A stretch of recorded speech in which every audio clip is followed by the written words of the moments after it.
Welcome, welcome, welcome. In this video, we'll be discussing a walkthrough of the mock midterm. So in this video, we'll go through the 10 questions and we'll discuss how we can solve them. The first question says we're given 222 identical coins, which is a shout out to the old course number for this class, used to be Math 222, one of which is slightly heavier. What is the minimum number of weighings we need on a pan balance to find our counterfeit? So we just need to think about powers of 3 to get our threshold, maybe something close to 222. Maybe if we try like 3 to the power 4, that's 9 times 9 for 81. So that means that with 4 weighings, we could deal with up to 81 coins. So we'll need some more weighings. And we don't have to worry about dividing by 2 and rounding down, because we know that our counterfeit is slightly heavier and it cannot be slightly lighter. So if we try our next power of 3, if we multiply by 3 to 81, we'd get 243, and this tells me that 5 weighings is enough. Because with 5 weighings, we could find our counterfeit among 243 coins, so we can certainly find it under less coins. Let's take a look at the next problem.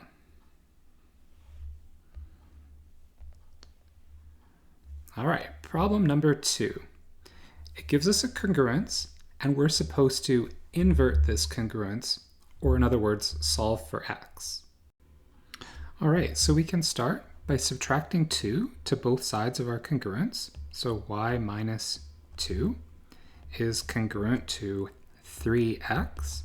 And now we need to invert 3 in mod 10. So I'll write 1 down on our page.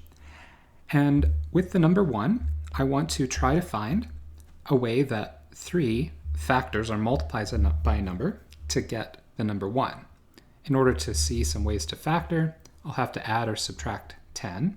And immediately, if I notice that subtracting 10 will take me down to minus 9, and 9 can be factored so that we see a 3, or in other words, minus 3 times positive 3 will give me minus 9, which also gives me 1, right? So this expression here tells me that the inverse of 3 is minus 3 in mod 10.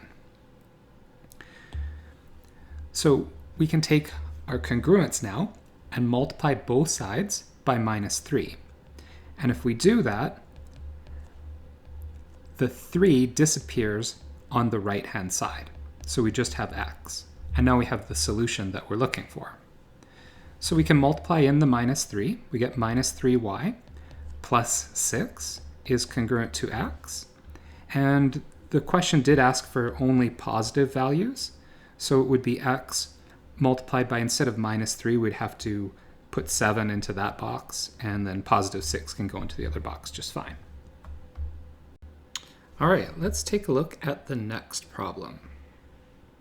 Oh, here we have a power tower. So I have 160 to the power 160 to the power 160. This is a shout out to another course that I usually teach called Math 160. So in this problem, I'm going to write 160 as my base, and then I'm just going to leave everything else behind as p in the power.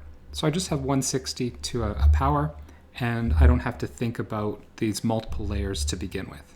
The first thing I want to do to deal with something like this is reduce the base.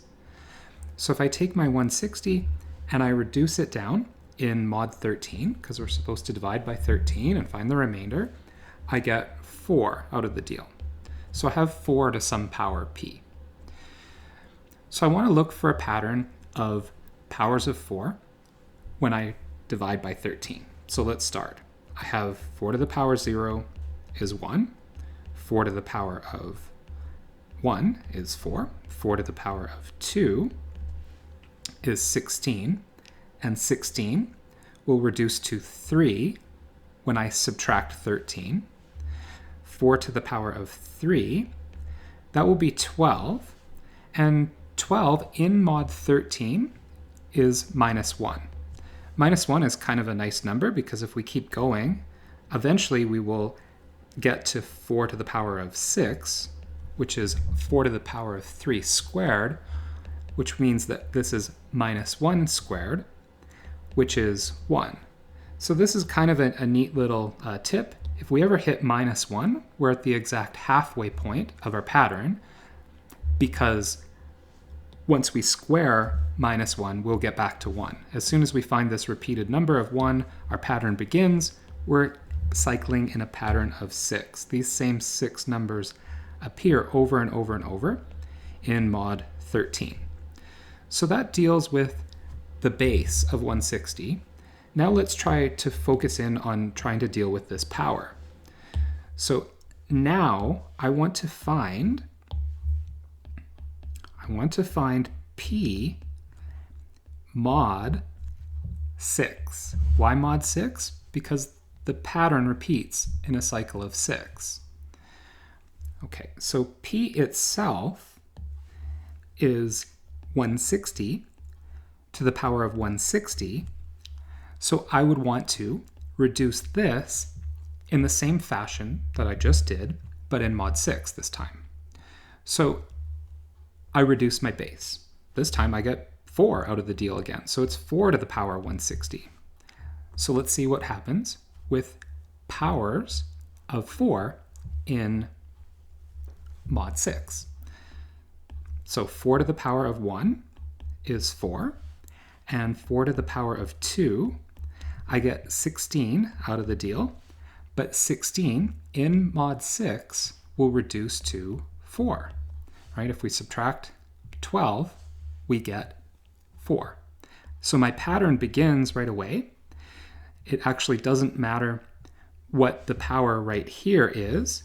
No matter what, I'm going to just keep getting the number 4 over and over and over in that power. So that leads me to discover that it is the fourth part of my pattern, or it's the power that corresponds to 4. I didn't write that one in, so we'll have to write that one in. It's 4 to the power 4, which would be minus 1 times 4, or minus 4, and in mod 13, that's 9. So my answer to this problem is the number 9. All right, time for problem number 4. All right, this problem says, what day of the week will it be 10,000 days after Wednesday? And we get to ignore the effects of leap years for this problem. Well, maybe we don't really care too much about that statement. It's not like a leap year jumps us a day of the week. Like a leap year will just add an extra day to the year, but it still goes Sunday, Monday, Tuesday, Wednesday, Thursday, Friday as we go through the week, no matter what. So the question didn't really need to tell us that, but I didn't want people to maybe stumble over whether leap years matter here or not. They certainly don't. Okay, so what do we have to do? Well, we're thinking about occurring our days of the week at Wednesday. So maybe I'll just put Wednesday as a 0 point, and I'll count around our loop. 1, 2, 3, 4, 5, 6. So I'm counting in mod 7. What I want to do is reduce 10,000 in mod 7. So maybe the closest multiple of 7 that I can think of to 100 would be 98. So if I subtract 9,800 from that amount, I would get 200 left over. So my modular arithmetic already reduces to 200, and maybe from that I will subtract 21 is close to 20, so how about 210? So with 210, I will get minus 10. And now if we add 14 to the amount that's there, so we'll do plus 14, what we end up getting is 4, and these calculations, the blue parts of our page, were done in mod 7, and 4 will lead us to the correct answer of Sunday. So Sunday should be the answer to that problem. Okay, problem number 5. This problem says that we have one of 9 goblets from A to I. It is made of solid gold. The others of some base metal that we're not so excited about. So competitors to this competition are told if they start counting from A at 0 and wind back and forth, A, B, C, D, E, F, G, H, I, and then at I we switch the order back to H, G, F, so they go the other direction. You may feel like this is kind of similar to a problem that was on caskets. It tells us that the golden goblet will be counted as this number. So our objective is to figure out what the loop of the counting is. If we can figure out that loop, then we can reduce in the correct mod for this problem. So let's start counting along in a loop type of fashion. So maybe we have A and B, C, D, E, F, G, H, I, and then let's count in the other direction. So B, C, D, E, F, G, H. So how many numbers did we end up counting here? Well, let's count in modular arithmetic according to the counting that they told us about here. So in which mod is that counting done in? Well, they want A to be 0, so we better assign A to 0. So 1, 2, 3, 4, 5.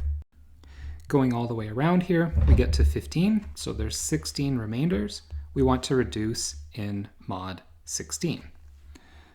So which mod 16 number we end up with as a remainder will tell us the golden goblet.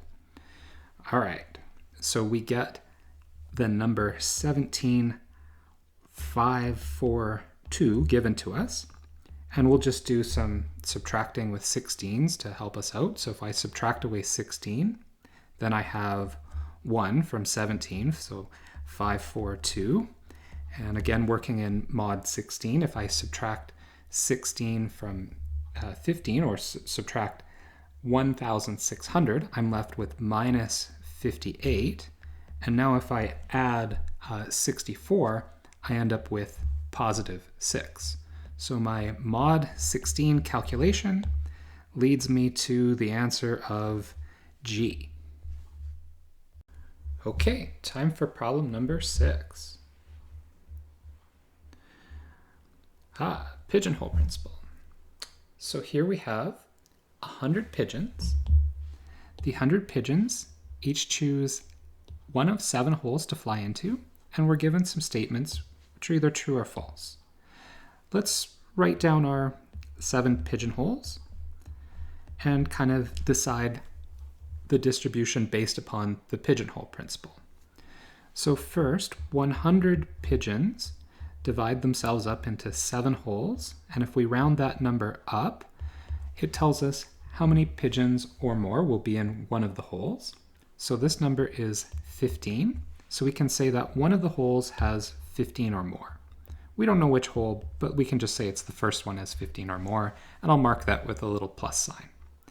So what that tells me about all the other holes that are here is that they have 85 or less pigeons. So let's read through the statements that are there. One of the 7 holes has 16 or more pigeons. Well, wait a second, 16, that's a little bit high because we just said that we can guarantee that one of them has 15 or more, and it doesn't mean that one of the holes has 16 or more, because if everything is very close to the average, then 15 or more is a threshold that's true, but 16 or more will not be true. So it's not necessarily the case that one of the 7 holes has 16 or more, but it is necessarily the case by the pigeonhole principle that one of them has 15 or more. There are 2 pigeonholes each with 15 or more pigeons. Well, no, all the pigeons could go into one hole. This 15 or more that's sitting right there It could be all 100 pigeons go in that hole because it's 15 or more. So that's definitely false. We cannot guarantee anything about 2 pigeonholes having each with 15 or more pigeons. The pigeons can do whatever they want. 6 of the 7 holes have a combined total of 85 or less pigeons. That's true. That's exactly what the pigeonhole principle told us. So we got a true there. And now the last statement. 2 of the 7 holes have a combined total of 30 or more. Well, we have to dig into this one a little bit more.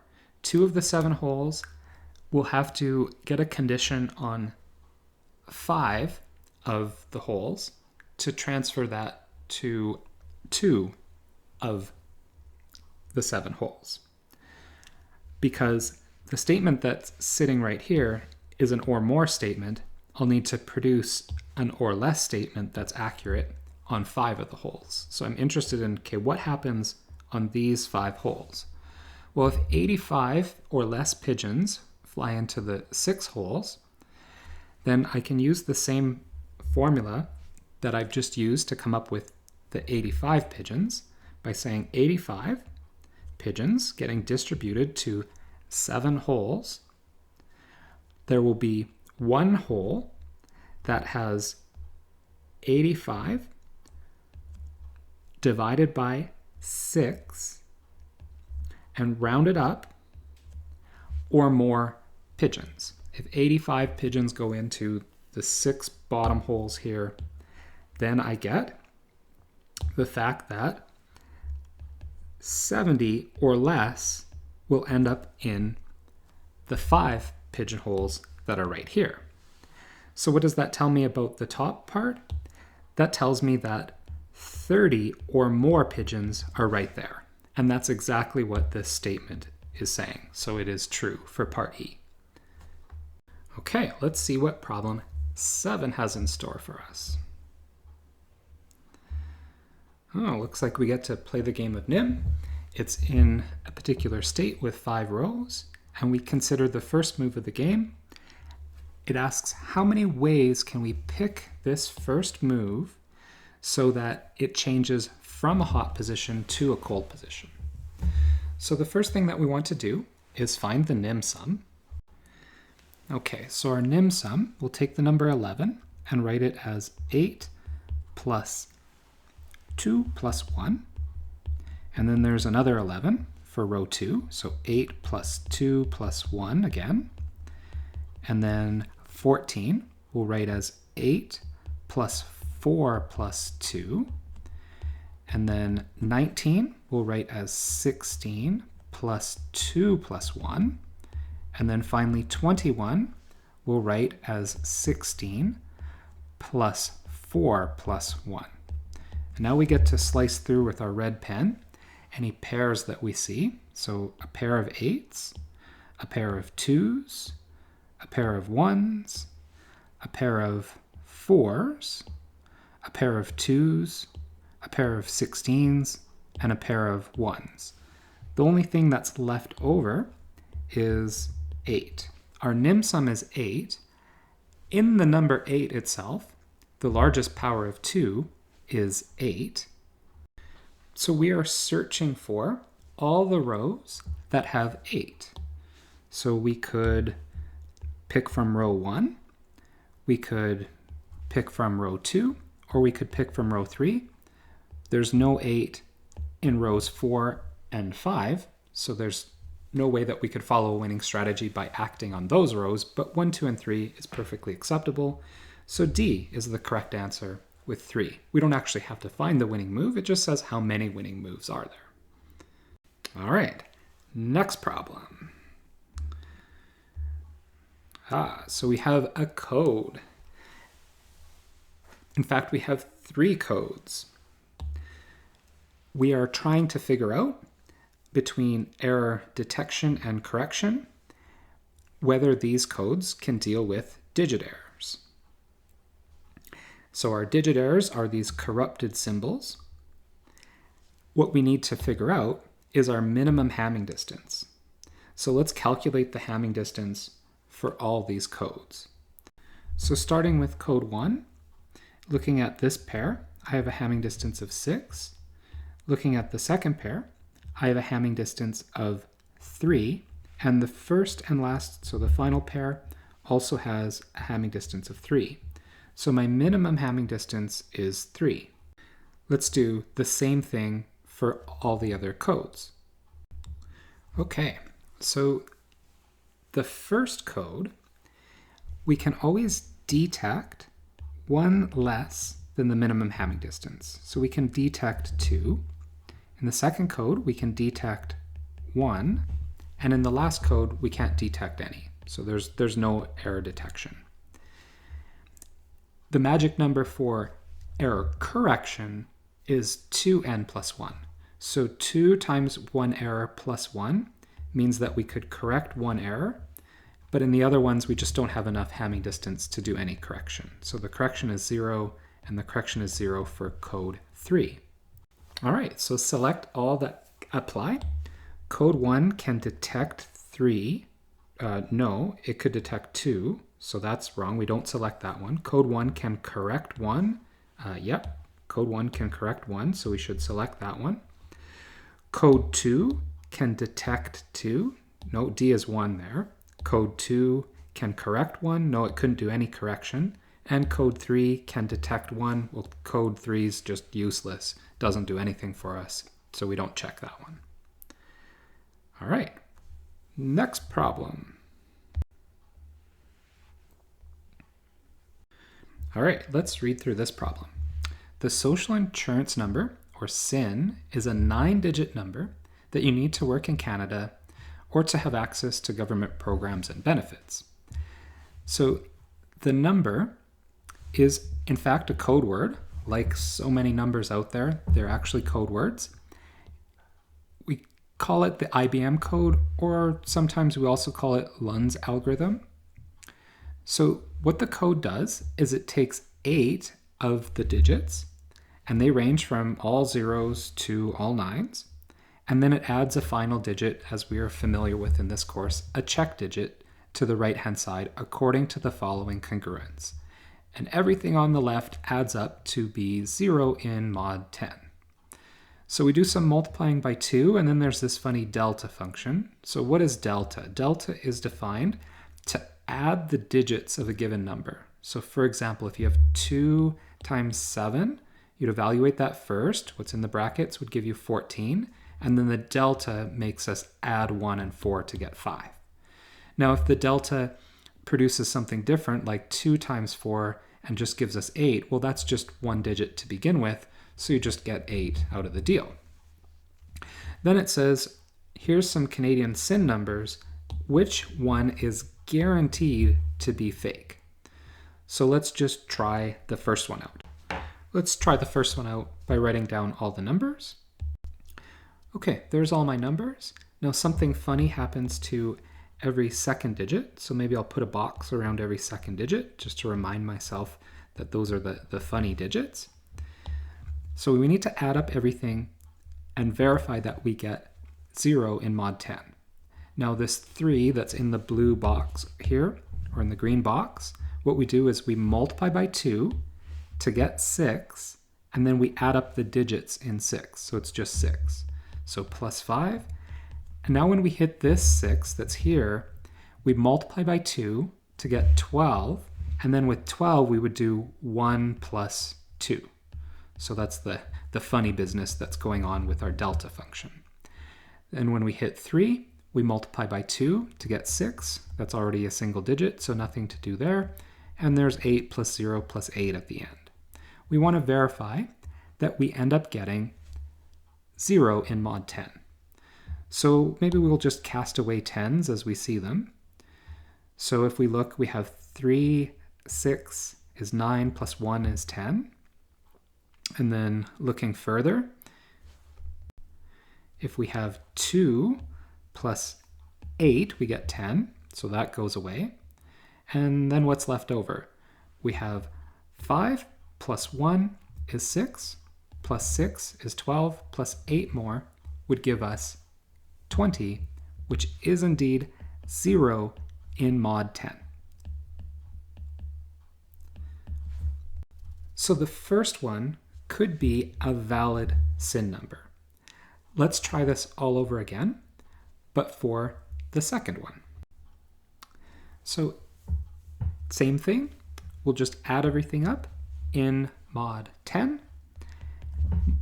We take the 3, we multiply by 2, and we get 6. Add up the digits, it's just 6, so plus 1. Same with the next 3, and 3 plus 1 times 2 is just 2, and we can ignore a plus 0. And then when we hit the 7, we would do 7 times 2, giving me 14, and then adding up the digits is a 1 plus 4, and plus a 3 at the very end. So let's see if we can notice some 10s again. So 4 plus 6 is 10, and then 1 plus 3 plus 6, that's also 10, and then what we have left over, 2 plus 4 is 6, plus 4 more is 10 again. So all of this adds up to 0 in mod 10. So the first two that are given here are valid SIN numbers. This could be my SIN number. It's not, though. So the invalid one, the fake one, it better be C, just by process of elimination. All right, one last problem for our mock midterm. All right, the last problem is on the Rabenstein code. So Rabenstein's code says that we add up the number of ones in each section. So they take the code word and they repeat it, and the first version of the repeat has 4 ones, and then in the second version of the repeat it has 3 ones, so we know that there's some error. And then when you add on the check digit at the end, you're supposed to get an even amount. So we did not get an even amount in the second part. The second part is wrong, and the first part is correct because 4 plus 0 is even. So what is the message that we are trying to be sent? What did the sender set up to try to get us to receive? And it says the answer should be in binary. We don't want to convert to decimal. Just leave it as it is in binary. So it would be 3 ones followed by 3 zeros followed by a 1. So that completes our mock midterm. I hope you enjoyed it. Thanks for watching all the way to the end, and we'll see you next time.